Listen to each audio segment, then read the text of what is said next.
Hermana, uy, qué importante lo que acaba de decir esta queridísima hermana que nos contó un proceso de acompañamiento suyo y del Señor, ¿no? Del Señor.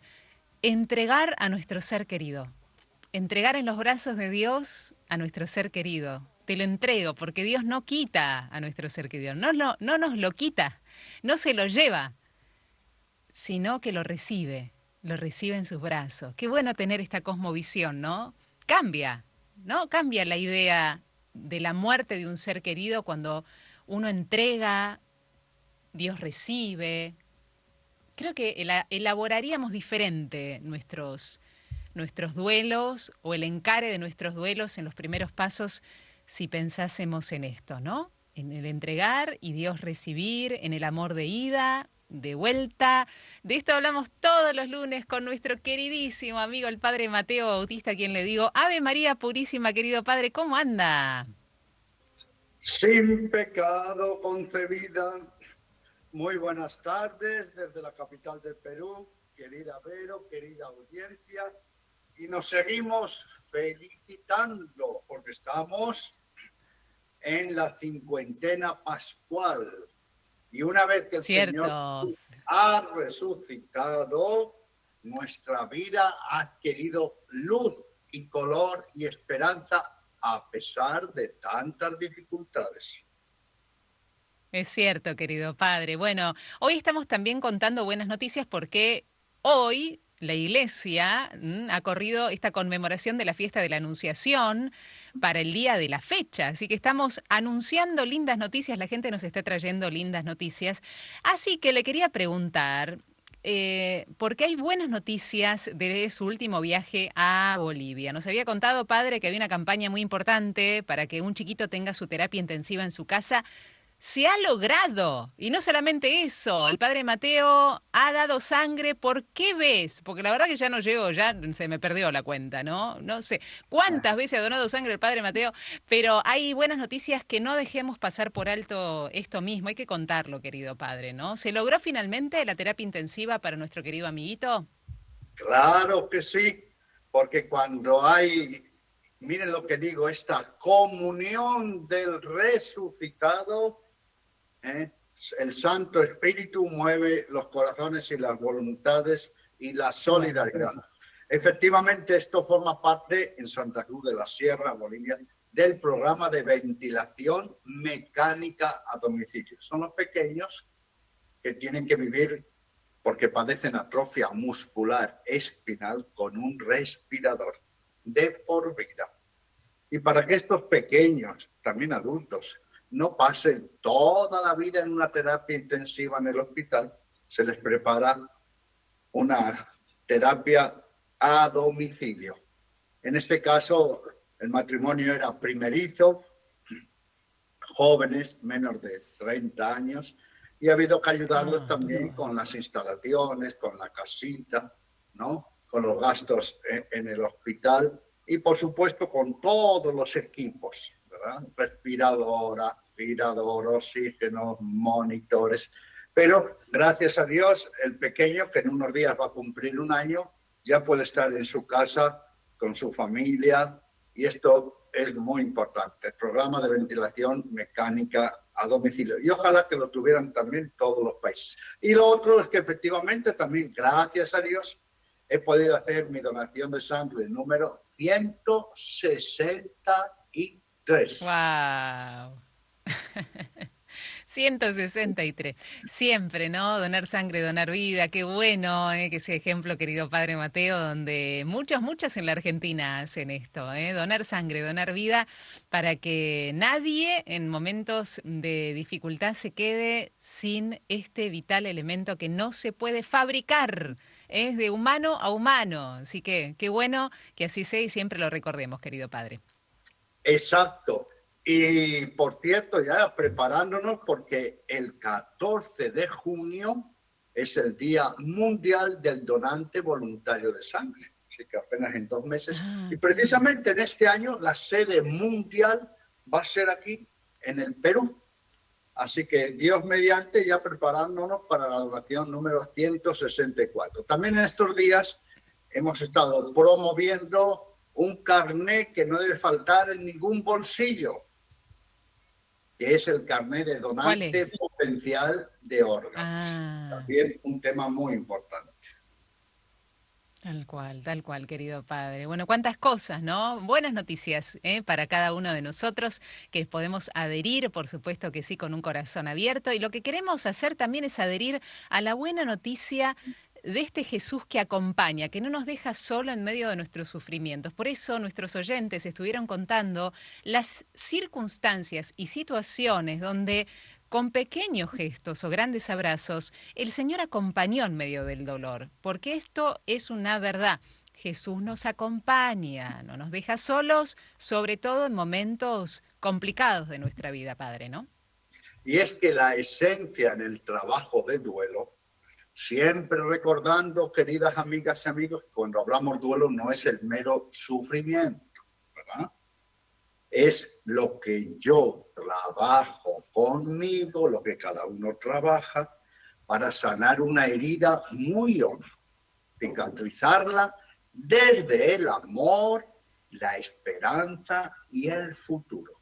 Por tanto, cuando hablamos de duelo, recuerden, es el proceso sobre mí mismo para aceptar, cicatrizar una herida interna por cualquier causa, ¿no? Y ¿cuál es siempre el mejor remedio, el mejor método?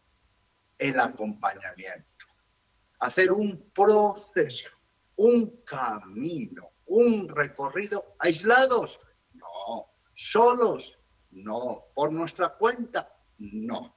Por eso es muy importante, nosotros en la pastoral del duelo promocionamos dos maneras más cualificadas. Uno es la escucha en duelo, y el otro es el grupo de mutua ayuda, resurrección, que lo hacemos en un proceso hasta de 30 semanas. Pero el mejor remedio para el hombre en todas sus necesidades y heridas es el hombre, varón y mujer. Y por eso, querida Vero, vamos a recordar siempre que tenemos 3 tipos de recursos. Yo soy de la Así idea, es. quiero escuchar su opinión, Sí, querida Vero, sí. sí, que es muy importante que en el trabajo de duelo tengamos como 8 o 10 ideas maestras, ¿verdad? 10 ideas, convicciones, que es decir, en mis sufrimientos yo tengo que actuar así, ¿no? Bueno, y 3 tipos de recursos tenemos. En primer lugar, recordar que somos sanadores heridos. Nosotros somos heridos, cada uno es herido, pero tenemos muchos recursos en todas y cada una de nuestras dimensiones. Querida Vero, usted que el otro día hablaba de refranes, ¿escuchó usted ese refrán de sacar fuerzas de flaqueza? Así es, sí, sí, sí, ¿no? Sacar fuerzas desde nuestra vulnerabilidad y debilidad. ¿Cómo puede ser que yo saque fuerza en medio del dolor y el sufrimiento? Bueno, ahí estamos como sanadores heridos, los recursos internos, padre, ¿no? Y me recuerda lo que usted dice, Vero, como muchas personas lo dicen así. ¿Cómo podés con todo esto, verdad? ¿De dónde sacan las fuerzas? Por eso, miren, qué importante es psicoeducarnos. Recordar que tenemos esas 6 dimensiones básicas, que las tenemos que potenciar, que tenemos que potenciar el botiquín de recursos personales, porque sufrimos según somos y sanamos según somos. Sufrimos, atención, y sanamos según nuestra madurez y personalidad. Y junto a los recursos personales, muy importante, los recursos comunitarios. Fíjese qué diferencia, querida Vero, querida audiencia, entre quien se aísla y pide ayuda. Es como la noche y la mañana, ¿no le parece? Muchísimo. Sí, Y tercero, absolutamente. Siempre lo corroboramos, ¿no? A través de testimonios, muchísimo acá, en este espacio. claro, evidente, ¿no? Nunca aislarse, pedir ayuda, dejarse ayudar y hacer un proceso. Porque, ojo, muchas veces la persona se desahoga y cuando ya hay que meter bisturí, poner orden, pensar, reflexionar, tomar decisiones, ay, ya no. Sanar no es un asunto meramente de quitarnos la tristeza, ¿verdad? o de levantar el ánimo, es hacer todo un cambio, una sanación interior. Bueno, y junto a los recursos personales, los recursos comunitarios, tenemos los recursos espirituales, los recursos de la gracia. Y ahí es donde tenemos al maestro de los maestros. Ahí está, además, miren, Vero, si somos afortunados nosotros los cristianos. Tenemos a Jesús como compañero y como modelo y como gracia en nuestros sufrimientos, en nuestros trabajos de duelo por la muerte de ser querido. Uno que tuvo que prepararse para su muerte. Uno que preparó a los suyos para su muerte. Uno que resucitó. Uno que acompañó después resucitado a los suyos. Díganme si no tenemos el mejor de los maestros que lo ha vivido en carne propia. Y no solo maestro externo. Es cierto. No, con la gracia interna apoyándonos. Es cierto, querido padre. Yo conocí a un hombre muy, la verdad que muy hondo en su espiritualidad, que era cirujano, y siempre nos contaba, ahora ya está con el Señor, ¿no? Siempre nos contaba que cuando él se recibió, nadie se quería operar con él porque no tenía experiencia. Después fue un eximio cirujano, ¿no? Hacía trasplantes para la gente que tenía escaras, que justamente tenía que estar mucho tiempo en cama, y sanaba esas heridas tan difíciles de sanar. Y después todo el mundo quería operarse con él. Bueno, esto es lo mismo que pasa con Jesús, ¿no? Cuando nosotros sabemos la experiencia de Jesús en todos los sufrimientos y todas las dimensiones, ¿cómo no arrojarnos en sus brazos como buen sanador, médico y salvador? Si las pasó todas, si tiene experiencia de todos estos sufrimientos, ¿no? Que no hay ningún sufrimiento que se le escape nuestro, porque él mismo los ha padecido, Padre. Y por eso ya es tradicional en nuestra fe hablar de Jesús como varón de dolores, de sufrimientos y del trabajo de duelo. Y, atención, hablar de Jesús como ejemplo y sacramento, como modelo, pero no solo como modelo, como sacramento, es decir, que Él nos acompaña, es nuestro referente, pero es la gracia. Porque díganme, ¿necesitamos la gracia o podremos nosotros solos en esas heridas tremendas, donde se necesita una esperanza casi heroica? Donde, ¿cómo vamos a sanar de las heridas internas de la muerte de un ser querido si no entregamos nuestros seres queridos a Dios? Por eso es muy importante y que coincide con este tiempo pascual, que meditemos si nos dejamos acompañar, si lo tenemos como ejemplo, si aprendemos de Él, si sufrimos como Él, si sanamos como Él.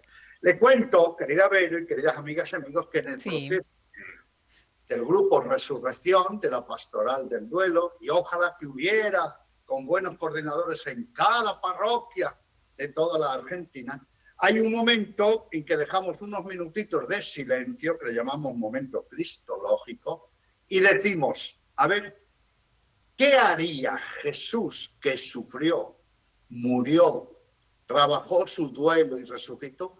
¿Qué haría Jesús en mi lugar que estoy sufriendo y que tengo que sanar? Fíjese qué importante es que nos hagamos esta pregunta y que estemos abiertos al Espíritu del Señor Jesús para dejarle como compañero. Así que creo que vamos a tener hoy un programa muy interesante. Y por cierto, querida Vero, del lunes anterior, sí, qué importante es también saber que es el Señor Jesús quien nos enseña el auténtico amor. El auténtico amor sin apegos. El auténtico amor que es capaz de entregar nuestro ser querido a Dios. Que es Jesús, el resucitado, primicia de nuestra resurrección. Que es el Señor Jesús quien nos dice, no busquen entre los muertos aunque está vivo. Que es el Señor Jesús quien ha dicho, yo soy el camino, la verdad y la vida y la resurrección. Bueno, yo creo que el Señor Jesús más no nos puede dar, porque ya se ha dado Él mismo. Fíjese, hasta en su cuerpo glorioso, que es la Eucaristía. Así que hoy vamos a tener un programa muy interesante. Pero que conste que yo me quedé la semana pasada pensando, querida Vero, si mi amor era realmente puro, desapegado, generoso, o si todavía en lo que yo digo, mi amor, hay que purificar mucho. Así que estuve una semana casi de retiro con este tema. Qué lindo, ¿no? Decíamos, cuando sufrimos puramente amando a Dios y a los hombres, en ese momento el sufrimiento es Dios. Qué belleza, ¿no? ¿Cómo es esto? Y bueno, pero eso es el modo de cambiar la visión que tenemos del sufrimiento, ¿no?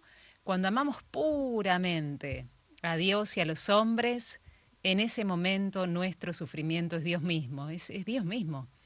Es Dios Y, mismo. y ¿Cómo en, hacemos este trabajo maravilloso de purificación del amor, ¿no? En definitiva, querido Padre. y en ese sentido, cuando el amor es puro y sufrimos porque amamos, no sufrimos porque somos egoístas o manipuladores o posesivos, sufrimos por amor y hacemos un trabajo por amor.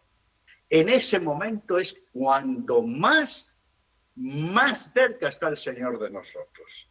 Y cuanto más nos tenemos que sentir nosotros amados. Yo lo he dicho muchas veces, mi experiencia de sentirme amado por Dios son dos momentos claves. Uno, cuando yo medito la muerte de su Hijo, cuando medito la pasión de Jesús, porque esto lo ha hecho por mí. Y yo me siento amado infinitamente en la pasión de su Hijo. Y segundo, cuando murió mi madre. Fue en ese momento de la muerte de mi madre cuando yo me sentí más amado en toda mi existencia y más consolado. Qué hermoso. Bueno, que la gente nos pueda contar su experiencia, del acompañamiento del Señor Jesús en medio de tu dolor, de tu sufrimiento, de tu trabajo de duelo. Vení con tu iluminación porque ayudará seguramente a otros hermanos. Al Ahora, 351-871-593. Sí, Padre.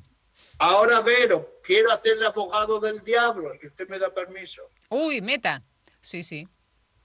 Pero también el Señor Jesús, en vez de ser el mejor amigo y compañero y la gracia y la fuerza, también se puede convertir Dios en enemigo en esos momentos. No Uy. él, No, en esta me quedo pensando. lo hacemos nuestro Ah. enemigo, lo Ah, me hacemos. quedo pensando. Que me olvidó, que me abandonó, que me mandó una prueba, que me Ah. castigó, que me llevó. Así que miren qué curiosos podemos ser y recibirlo a Dios como el mejor amigo, que hasta muere por mí, y por otro lado verlo como el peor enemigo. ¿Qué les parece esto? Uy, me Y parece por que tenemos que limpiar los cristales de cómo vemos la realidad. Me parece eso, padre. claro. ¿Y quién tendrá que cambiar en todo esto de actitud? ¿Dios o nosotros? Así le hago. Por eso, queridas Claro, amigas y nosotros. amigos, cuando sufrimos, si no hacemos cambios en nosotros, ay, pero Padre Mateo, que aquella persona me dijo que la otra, todo, en todo sufrimiento, yo tengo que hacer cambios desde el perdón y desde el amor. ¿Y qué mejor con el amigo, no solo a mi lado, con el amigo resucitado dentro de mí? Y bueno, a ver, yo siempre digo que cuando sufrimos, el Señor lleva el 99,9% de nuestro sufrimiento. Él lo lleva a la carga. Mm, qué bueno eso. ¿Y nosotros tomamos conciencia de eso? No sé. Vamos a una pausa a ver qué dice nuestra querida comunidad, cómo está viviendo estas primeras palabras del Padre Mateo. Cuéntenos su experiencia, ¿eh? El Padre Mateo le gustan estas iluminaciones de ustedes. Gusta mucho que participen, así que vamos, ¿eh? El que se anime a dar testimonio de cómo Jesús te ha acompañado en medio del dolor y el sufrimiento, el 351-871-593. Ya venimos.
Gracias, Mariana, por la música. Estamos dialogando con nuestro querido amigo, el padre Mateo Bautista, sacerdote Camilo, máster en Pastoral de la Salud, doctor en Teología Moral y Espiritual, directamente desde Lima. Desde allí acortamos distancias en este lunes para hablar de la importancia que tiene la elaboración de los duelos en nuestra vida. El trabajo, es un trabajo que tenemos que hacer. ¿Solo? No.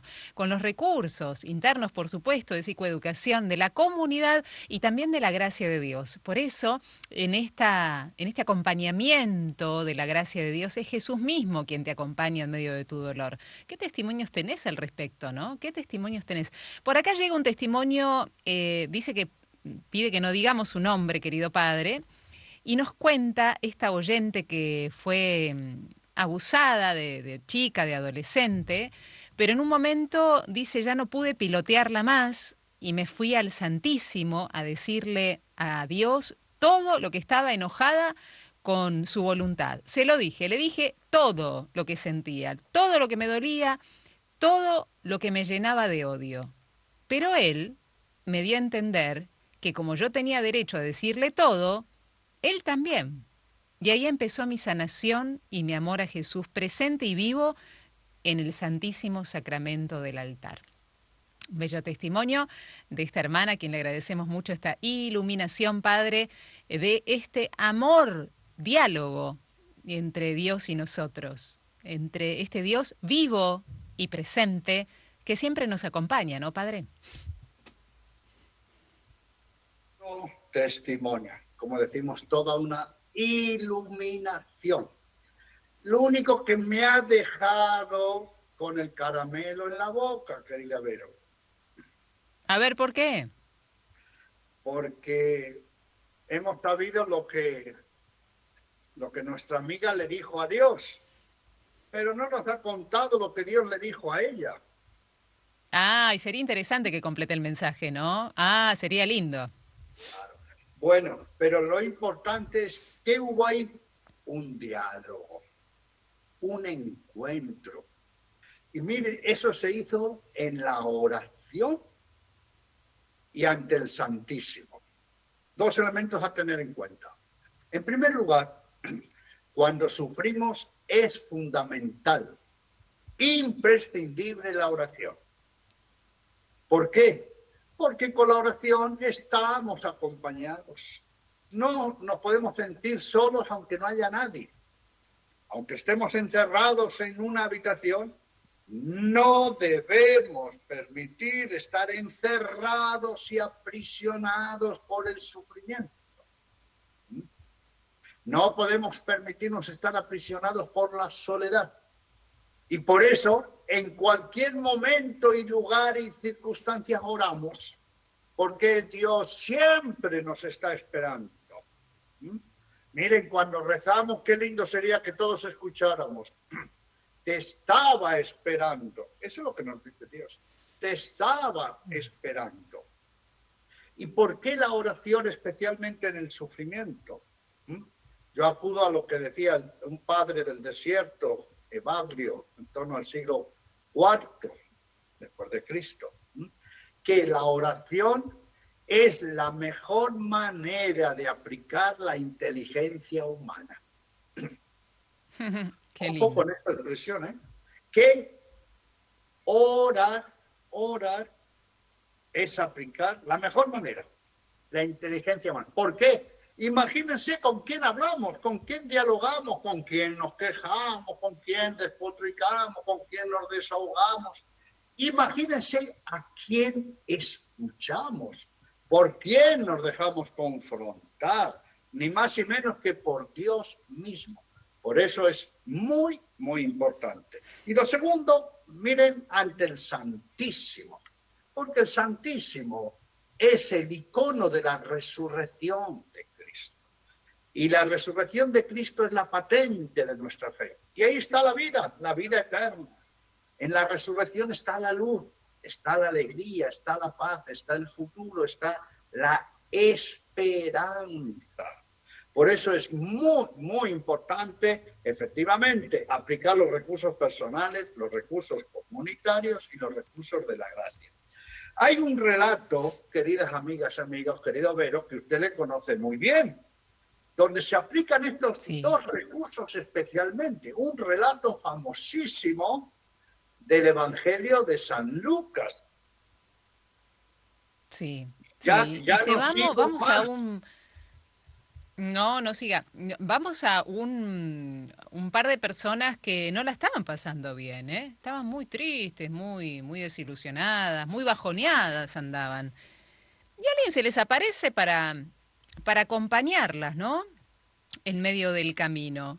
De forma bastante particular, bastante particular. Quizás nuestros amigos ya están vislumbrando de qué estamos hablando, ¿no? Cuando hablamos de este tipo de acompañamiento en medio de nuestros dolores, en medio de nuestros duelos, en medio de nuestros sufrimientos. Así que quizás tengamos la posibilidad de redescubrir en medio de estas imágenes que ya nos está regalando nuestra querida amiga Mariana Carranza. ¿De qué hablamos cuando estamos hablando de acompañamiento del Señor? Todo lo que le sucede al ser humano está descrito de alguna manera en la palabra de Dios. Y este evangelio particularmente, querido Padre, nos habla de el camino de Emaús, dos discípulos en duelo. Es así, ¿no, Padre? Efectivamente, dos discípulos que estaban sufriendo muchísimo. Había muerto su amigo, y más que amigo, el Mesías. Y ahora, ¿qué les tocaba? Pues sanar esa herida. Ya recuerden que sanar una herida es lo que llamamos el proceso, el trabajo de duelo. Y ahí es donde empieza todo un camino, empieza todo un diálogo, empieza una metodología que tiene sus pasos hasta que, fíjese, a qué cambio llegan estos dos discípulos, que ya para empezar, digamos, estaban en una fuga, se estaban yendo de Jerusalén, se estaban yendo de la buena noticia de la resurrección. Dos discípulos en duelo, los discípulos de Maús. Así es, querido Padre. Para buscarlo, ¿no? Para ver que en Lucas 24, en el capítulo 24, del 13 al 25, podemos encontrar la respuesta a muchos de nuestros interrogantes. Efectivamente, es este relato, Lucas capítulo 24, del 15 al 35, es el modelo del trabajo de duelo. Es el modelo de la pastoral del duelo en la iglesia. Es hecha por el mismo Señor Jesús, así que le tenemos como maestro y pedagogo. Y es el que nos dice que efectivamente tiene que haber una pastoral de la iglesia. Y sobre todo una pastoral donde predomina el acompañamiento. El acompañamiento. Y si les parece, querida Vero, sería muy bueno que Sí. pudiéramos recordar el texto y que lo fuéramos trabajando juntos, porque ahí tenemos actitudes muy llamativas. Por ejemplo, estos discípulos estaban renegando, estaban muy Sí. heridos, estaban en bronca consigo mismo. Miren, estaban en bronca con los discípulos, estaban en bronca con Jesús, estaban enojados con Dios, estaban enojados con todo. ¿Y qué estaban haciendo? Una fuga de sí mismos. Por eso, esos dos discípulos de Maús somos cada uno de nosotros.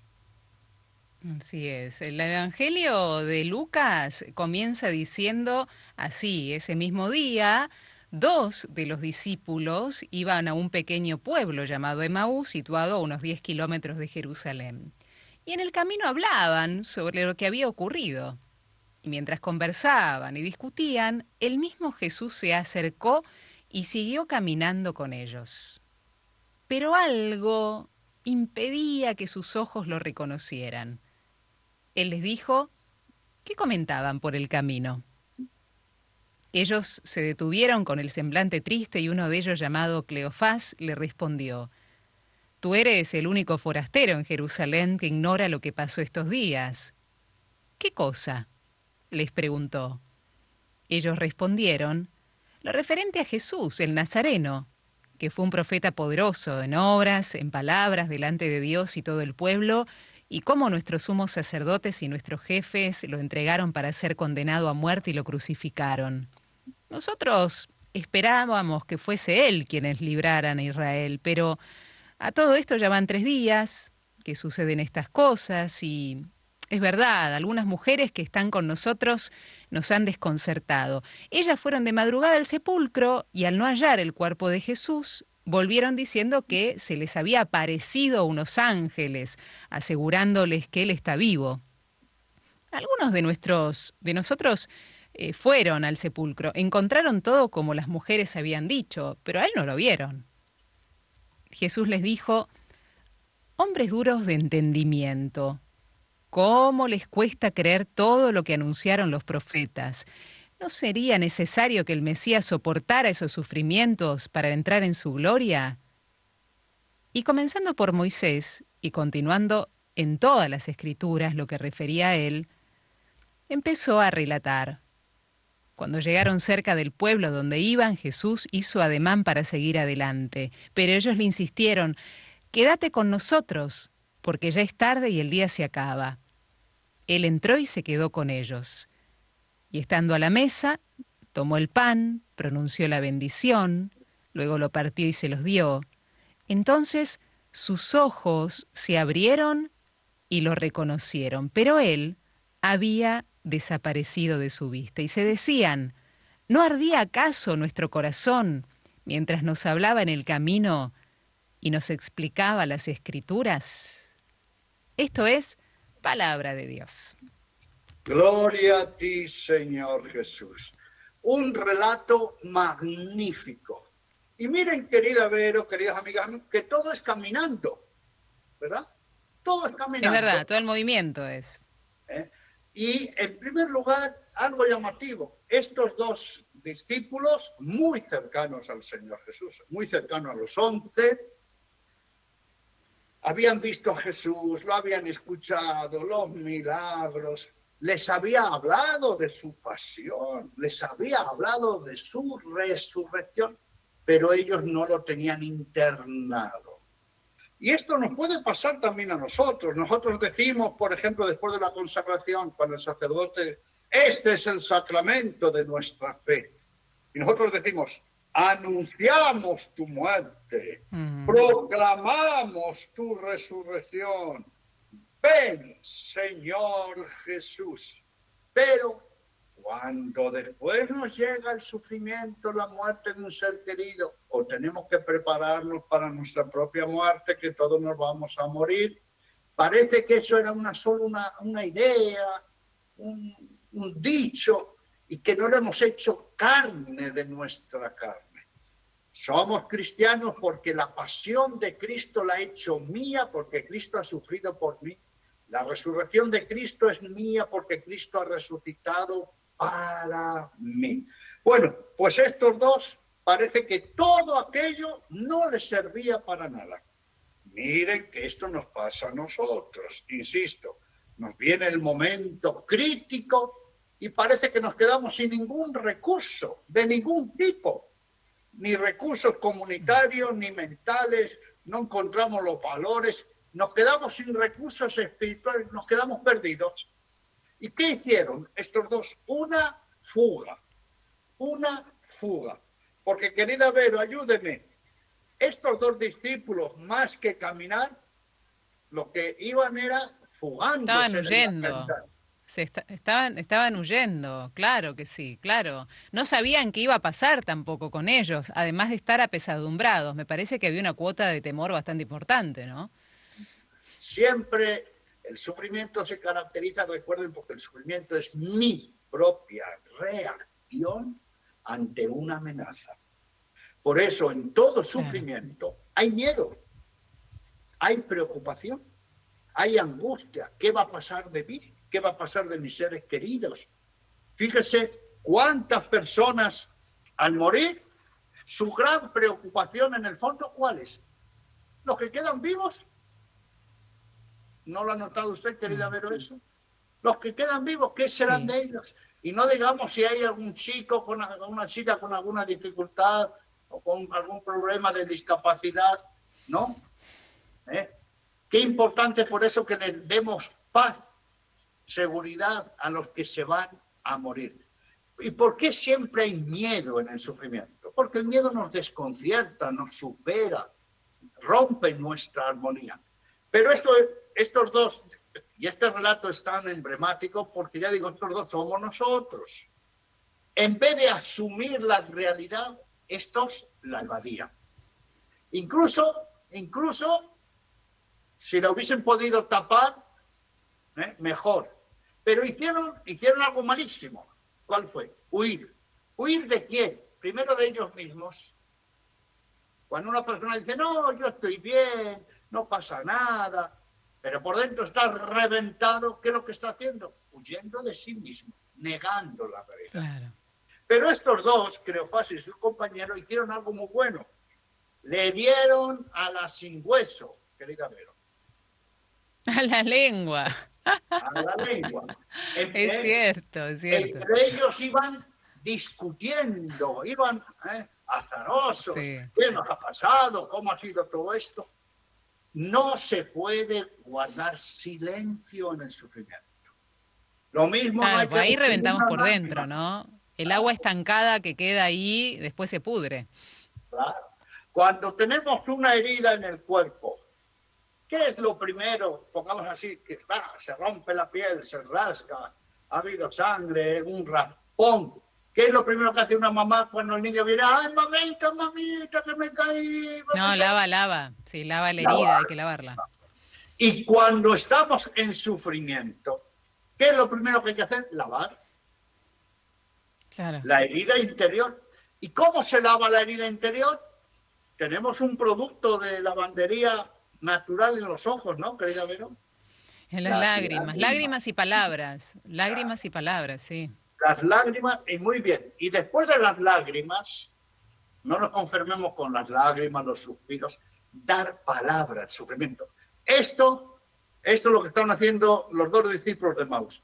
Así que miren, y tenían rasgos muy negativos, huir, y huían de la comunidad, huían. Recuerden que ¿qué hizo Judas? Se alejó de la comunidad. ¿Y cómo terminó?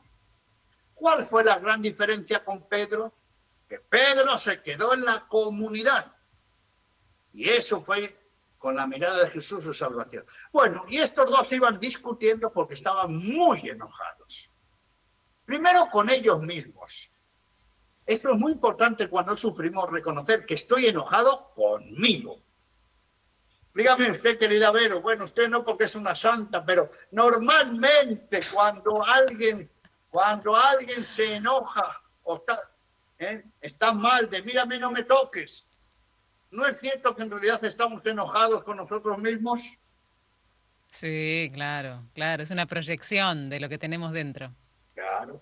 ¿Que no nos aguantamos a nosotros mismos? Sí, es cierto eso. Bueno, estos estaban enojados con ellos mismos.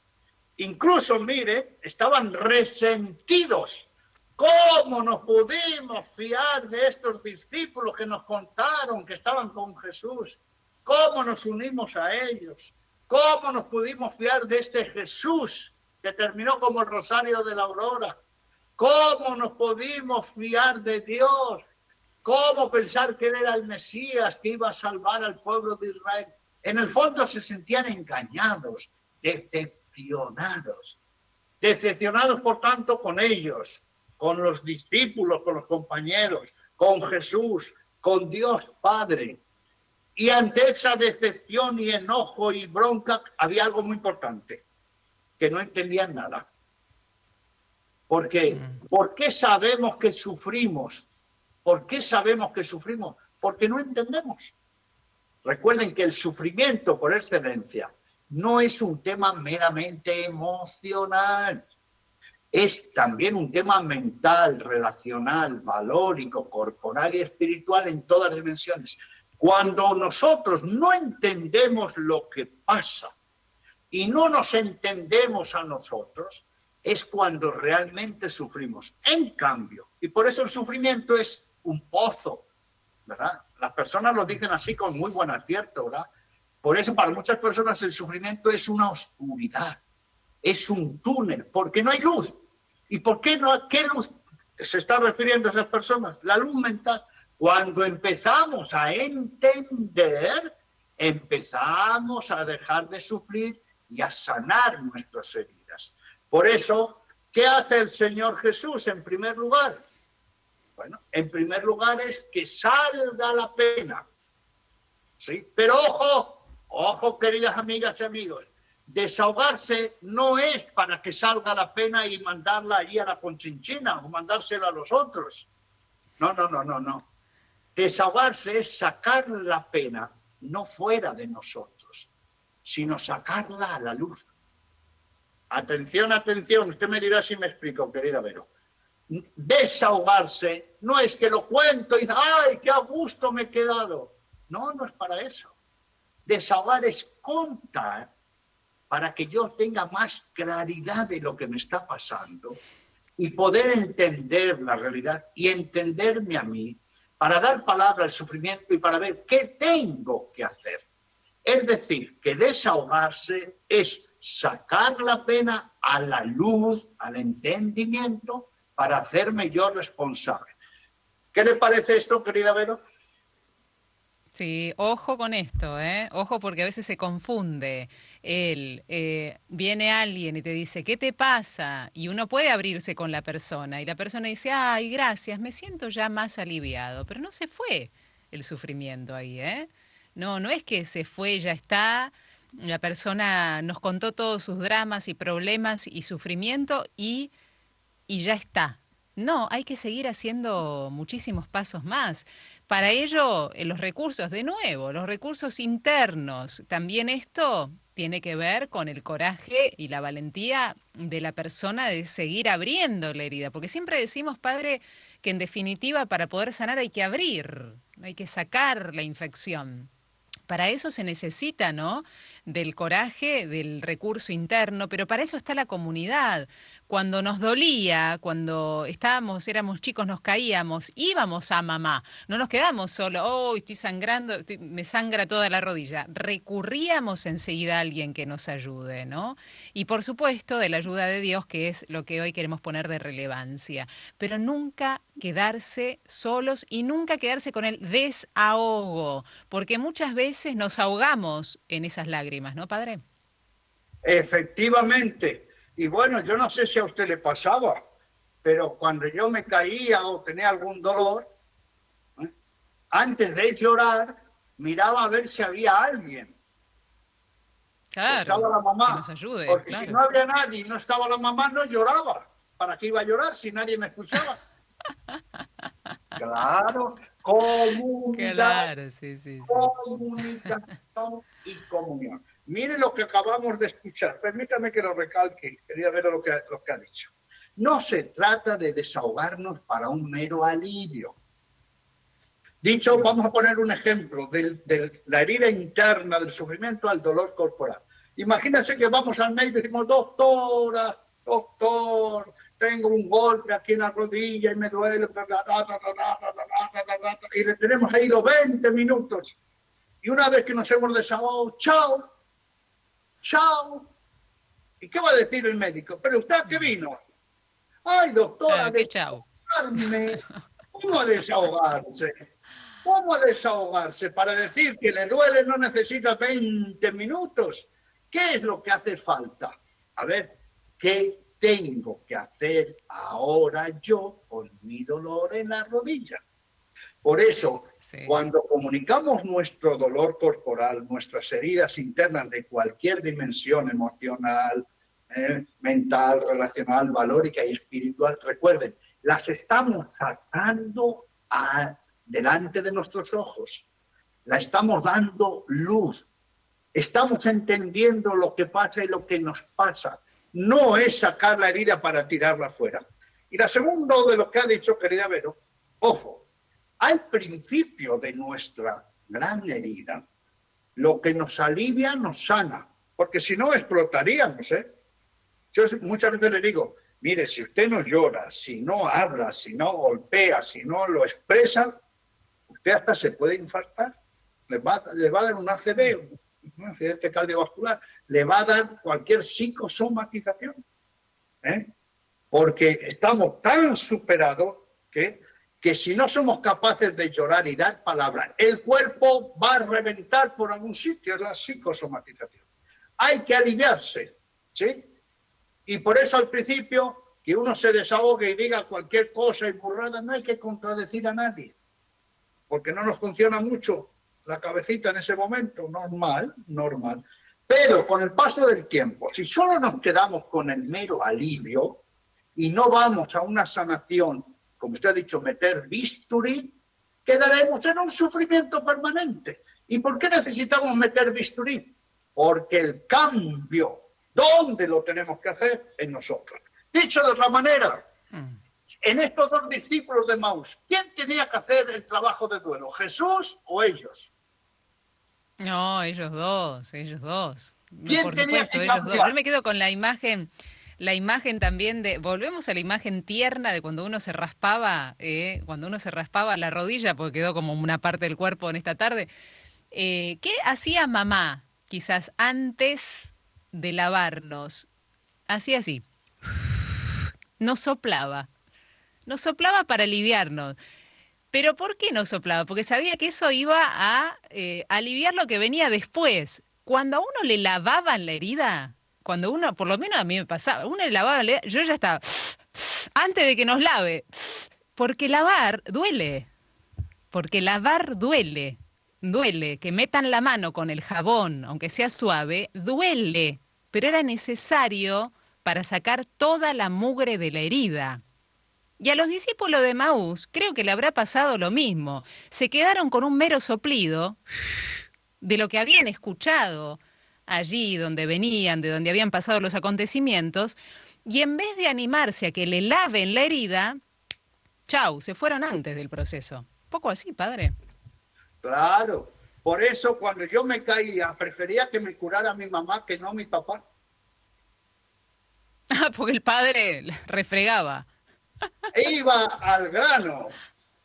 Y además, después me pegaba un pellizco en el trasero o me arrancaba la oreja, me decía, la cabeza está para pensar, ¿no? Y como ven, ¿cuál era el método más sanador? ¿Más rápido, el de la mamá o el del papá? Y era el del del padre, papá. pero la verdad que, claro, dolía más. Más drástico, y encima que nos decía, piensa. Bueno, volviendo a los discípulos de Maús, miren que cuando ellos se desahogan y dicen, tú eres el único que no te has enterado. Oye, no escuchas ni las noticias, ¿eh? ¿No tienes acaso un WhatsApp para buscar las noticias? ¿No? Y Jesús como haciéndose el tontito, dice, ¿qué noticias? Miren cómo el Señor Jesús, con mucha empatía, Sí, con es mucha impresionante eso. les tira de la lengua. ¿Y por qué les tira No de la sigue el lengua? hilo. Porque como están tan nerviosos y preocupados y doloridos, no estaban para pensar. Recuerden, cuando nosotros decimos la primera dimensión corporal, cuidarse corporalmente, la segunda emocional, la tercera mental, la cuarta relacional, la quinta valórica y la sexta espiritual, no es que las ponemos por al tuntún, no. Es que si no hemos hecho un alivio emocional, un desahogo emocional, es difícil dar razón al sufrimiento, en el sufrimiento. Pero miren qué interesante que primero se desahogaron de lo lindo y Jesús caminando todavía les tiró más de la lengua. Pero claro, llegó un momento en que ellos ya se desahogaron y aquí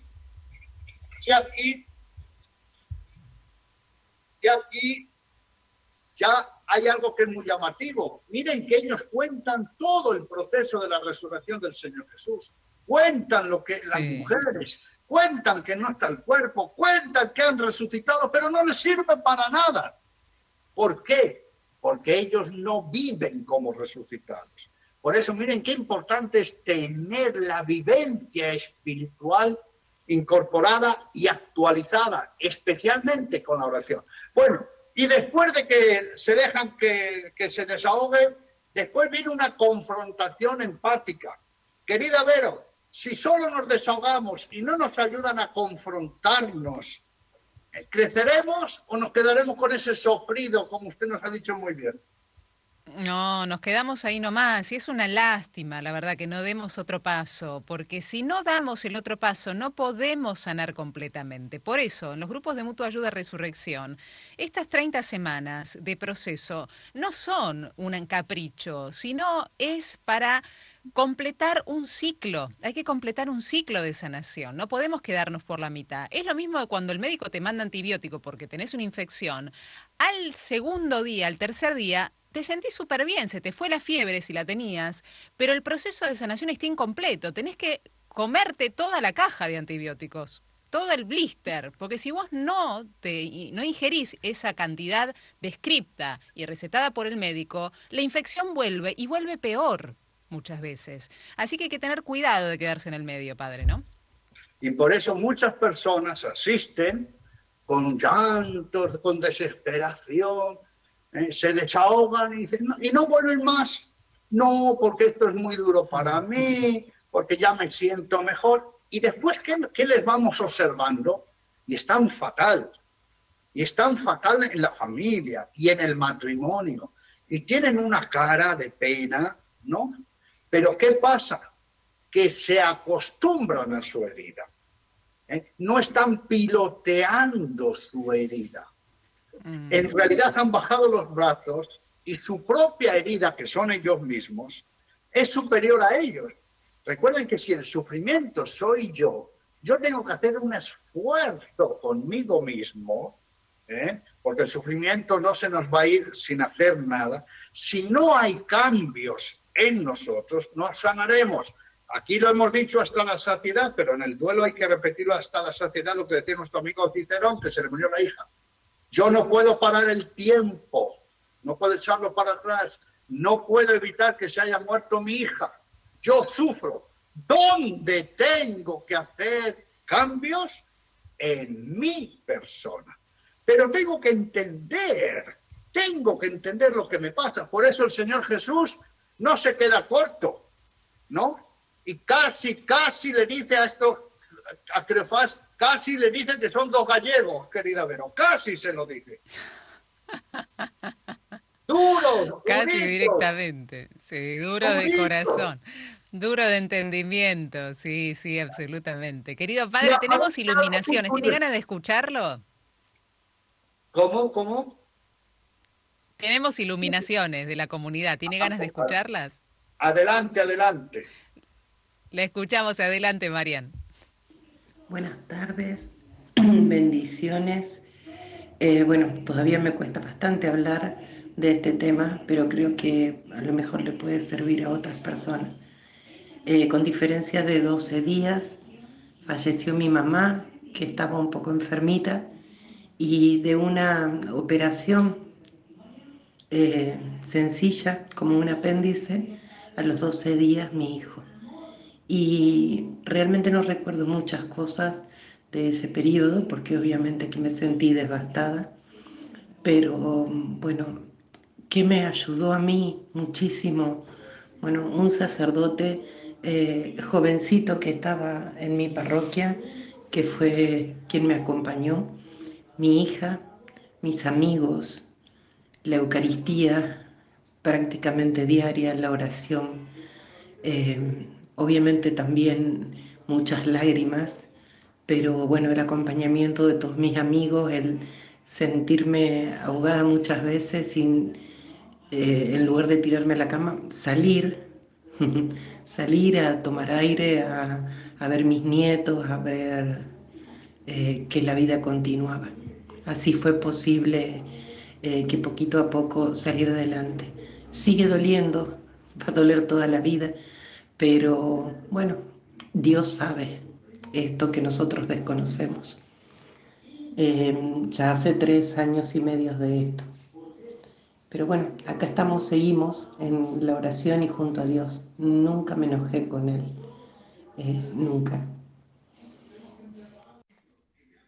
Hola Radio María, hola Vero querida, hola Padre, soy Jorge, servidor de La Gruta, acá en Altagracia. ¿Y qué tema del dolor?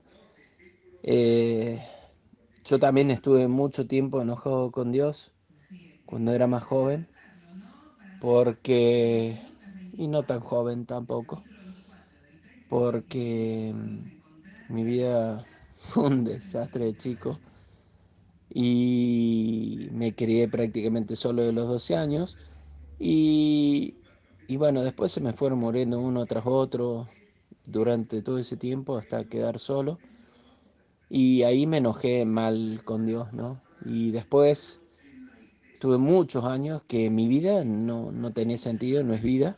Y bueno, hasta que llegué al santuario y le dije ahí a la Virgen todo, que me perdone todos los errores que tuve, que hice y que me dé la felicidad. Y realmente al minuto salí riéndome de la capilla y, y a las 2 semanas ya me hice servidor hasta el día de hoy. Y hoy le agradezco totalmente a mi querida Virgen de Lourdes y a Jesús, ¿no? Que me salvaron. Gracias, Radio María. Gracias a estos dos hermanos, querido padre, ¿no? Cuánto que decir de estas iluminaciones. Sí, y permítame, la hermana que dio el primer testimonio, cuando decimos este sufrimiento va a estar para siempre, ojo y pestaña que el demonio engaña, ojo y pestaña que el demonio engaña. No, no, no, no. Un cristiano no puede decir eso, no debe decirlo. ¿Por qué? ¿Por qué? Porque matamos la esperanza, matamos la felicidad, matamos la paz. Si nosotros decimos que vamos a estar en un sufrimiento hasta que nos muramos, imagínense lo que va a significar la vida de los que están a nuestro alrededor. Cuánto sufrimiento, cuánta preocupación y pena les vamos a dar. Pero si decimos que la pena va a estar toda nuestra vida, es que no vamos a poner de novios o de amantes con el sufrimiento. Pero además, ¿dónde está nuestra esperanza cristiana? ¿Dónde está nuestra entrega de nuestros seres queridos a Dios? ¿Realmente soy cristiano? Cuando digo, si mi ser querido está en Dios, ¿dónde mejor puede estar? ¿Con quién mejor puede estar? Si eso para mí no es paz, alegría, serenidad, ¿no? Atención, superar mi apego, porque hay una extrañeza que es sana. Y mire lo que le digo, hay una extrañeza de felicidad. Cuando uno extraña a su ser querido, y dice, pero está en Dios, ahí no puede haber sufrimiento, no puede haber sufrimiento. Lo que nos enseña la pastoral del duelo, y por eso iluminada desde el Señor Jesús, es que el sufrimiento se sana de raíz.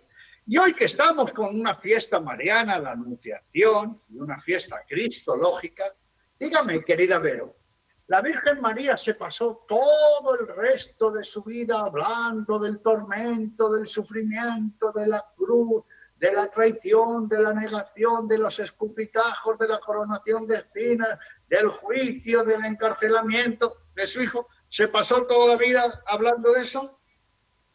No, fíjese dónde la encontramos después de la muerte de Jesús, en el cenáculo. Inmediatamente los hechos nos narran la oración en comunidad, nunca sola, ¿no?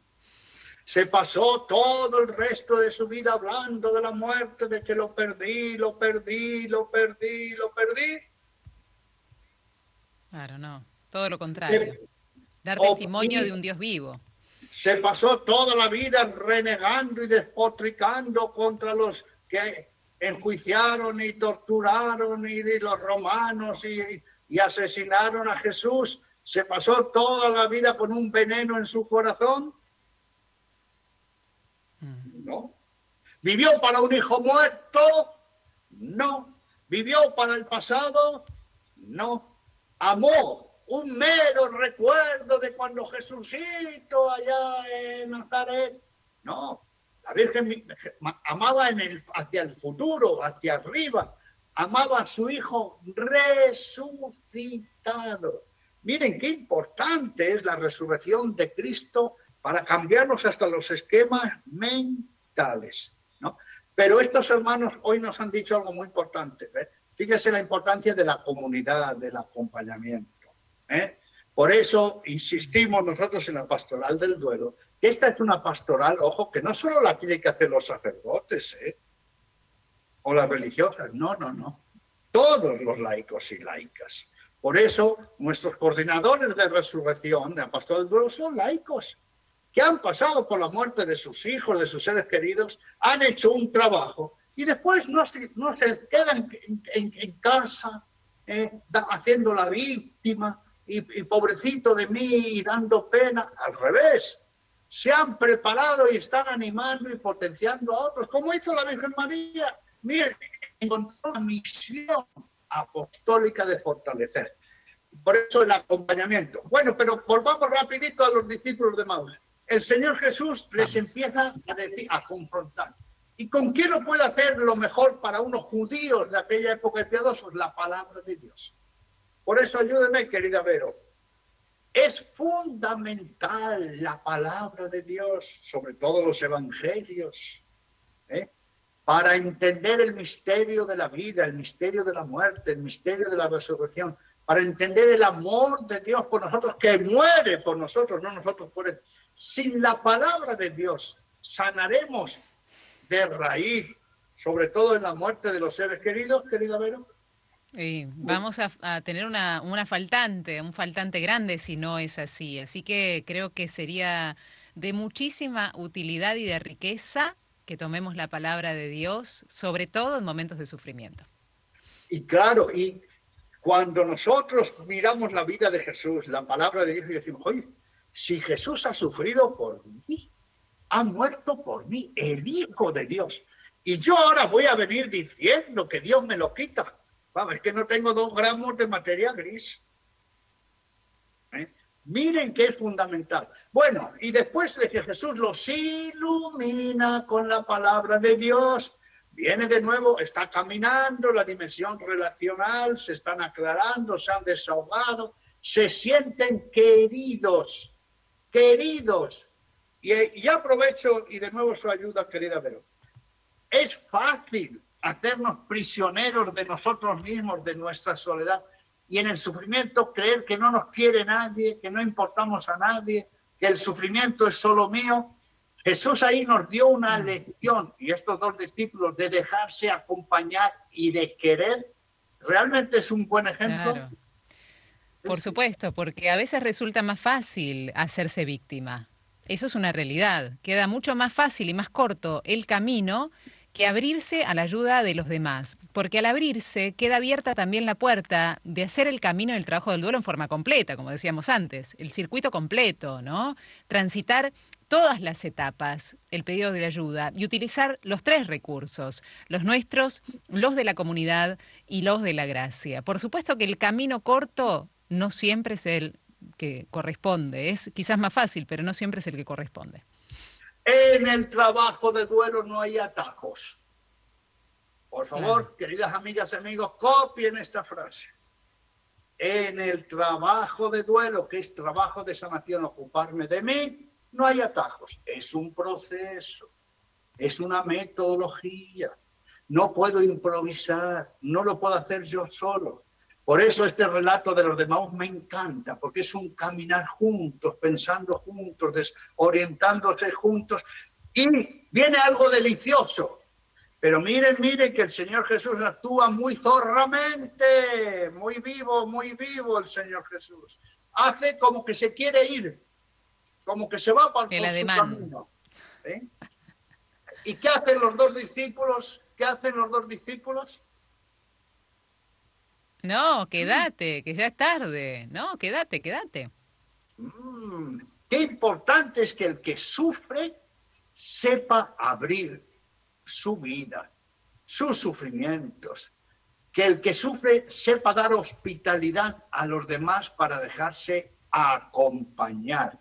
Es decir, para que entren en su casa interior. Porque cuando sufrimos no solo necesitamos explicaciones, necesitamos también ternura, calor, comprensión, que estén a nuestro lado. Pero todo eso nosotros tenemos que dejarnos apoyar, tenemos que dejarnos ayudar, tenemos que dar hospitalidad. Nosotros los que sufrimos, dar hospitalidad, atención, a quienes nos quieren acompañar. Si no nos abrimos interiormente, nunca vamos a sanar. Bueno, querida Vero, yo creo que este relato amerita que el próximo lunes sigamos profundizando en él y que sí, a mí me gustaría dejar una pequeña tarea durante la semana. Tarea, hace bastante que no dejaba tarea. Padre, espere que tengo el cuaderno acá. A ver, anoto. ¿Qué nos deja? En los grupos Resurrección, usted sabe que nosotros dejamos tareas para la semana. Cierto, Sí. cierto. ¿Por cierto. qué? Porque el trabajo de duelo es todos los días. Imagínese que el médico nos dice, usted, señor, haga fisioterapia, tome estos medicamentos, dese un baño de agua caliente. Dice, bueno, doctor, pero me lo doy el lunes y vuelvo el sábado. No, cada 8 horas, todos los días, no pierda. Lo mismo nos pasa con las heridas internas. Queridas amigas y amigos, si no trabajamos con nosotros mismos, con nuestra herida interna, no sanaremos nunca, sanaremos a medias. Por eso, cuando una persona dice, este sufrimiento es para siempre, yo tiemblo y digo, ay, Señor, ilumínalo, porque esta persona se está acomodando a su sufrimiento, no quiere hacer cambios interiores, no quiere hacer ningún esfuerzo, no quiere cambiar actitudes, se va a acostumbrar y sobre todo digo, Señor, ten piedad de sus familiares y de sus amigos. Bueno, por eso es un trabajo de todos los días, sin prisa, pero sin pausa. Bueno, y la tarea es muy sencilla. La tarea. Muy sencillita. Sí. Voy a buscar el mayor sufrimiento de mi vida. Sí. Y voy a analizar con calma y mejor en la oración, dialogando con Jesús, cómo acudí a Él. ¿Qué hice? ¿Qué actitud espiritual? Me acerqué al Señor, digo me acerqué porque el Señor nunca se va, ¿no? Somos nosotros los que nos vamos. Me desahogué con el Señor, porque a lo mejor me hice eso. Lo escuché, me uní más a la comunidad, o por el contrario tuve actitudes de rechazo, resentimiento, enojo, que me llevó a mi ser querido. De huida. Exacto, de huida. Hagamos, por favor, un buen análisis del mayor sufrimiento. Y ahora viene la segunda parte del mismo tema. Si yo hubiese tomado otra actitud, como la de los discípulos de Maús, y me hubiese dejado acompañar por Jesús y por la comunidad, hubiese sufrido, atención, tanto, tan mal y por tanto tiempo. Ah, qué interesante. Escudriñarnos en este sentido. Qué flor de tarea. Pero tiene varias partes la tarea. Está bien. Me gusta. Todos los días, la semana son 7 días, que yo sepa. Y yo el otro día hice esto. Escuchen. Sí. ¿Y saben cuál fue mi conclusión? ¿Cuál? Me golpeé la cabeza y decía, burro que fuiste, burro, perdón, Señor. Bueno, pues si nosotros llegamos a eso, creo que somos muy inteligentes, con perdón. Gracias, querido padre. Un abrazo fraterno. Nos encontramos el lunes, con tarea hecha, por favor. Gracias. Y bendecido día de la Anunciación. Adiós. Que así sea. Adiós. El padre Mateo Bautista, sacerdote Camilo, con nosotros. Y a pensar, desde ya, hacer la tarea. Porque mirá qué brava la tarea, ¿eh? Pensá en tu mayor sufrimiento y hacete estas preguntas tan hermosas y profundas y que te van a descubrir a ver cómo estás sufriendo en el hoy, por heridas quizás del pasado.